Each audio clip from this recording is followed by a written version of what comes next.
આંબલી અગિયારસનો મેળો. કેવો મેળો સાહેબ?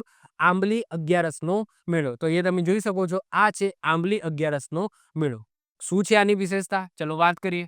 તો મધ્ય ગુજરાતના આદિવાસી વિસ્તારમાં આંબલી અગિયારસનું ખાસ મહત્વ જોવા મળે છે.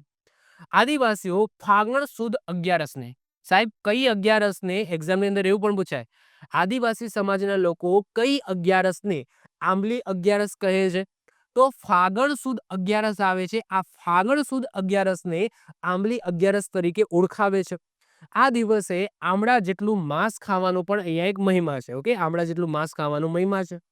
દાહોદ જિલ્લાના લીમખેડા ખાતે ફાગણ સુદ અગિયારસના રોજ હસ્તેશ્વર મહાદેવ મંદિરના પ્રાંગણમાં આ મેળાનું આયોજન થાય છે અને આ મેળામાં યુવક યુવતી એકબીજાને પામવા માટેની પણ માનતા રાખે છે. એટલે કે અહીંયા પ્રેમ સ્વયંવર જેવું પણ કહી શકો, પરંતુ અહીંયા સ્વયંવર શોધવાની વાત નથી થઈ, પરંતુ પામવા માટેની બાધા રાખે છે. કોઈ છોકરો ગમતો હોય, ઓકે, તો એ મને મળી જાય, મારા એના સાથે લગ્ન થઈ જાય, તો એવી કંઈક માનતા છે, બાધા છે, અહીંયા રાખતા હોય છે આ મેળાની અંદર.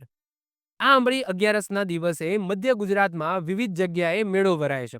એક જગ્યાએ સ્પેસિફિક નથી, અલગ અલગ જગ્યાએ આ આંબલી અગિયારસનો મેળો ભરાતો હોય છે.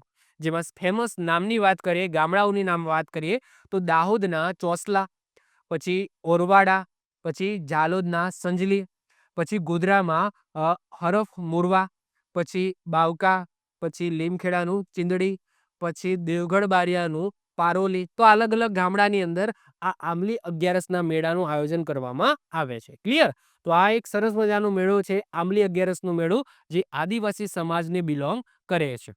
આવી જ રીતના ઓછા સમયની અંદર મહત્વપૂર્ણ નોલેજ મેળવવા માટે અને મને સપોર્ટ કરવા માટે આજે જ આપણી યુટ્યુબ ચેનલ ટીચિંગ કિશન ક્લિપને સબસ્ક્રાઇબ કરો.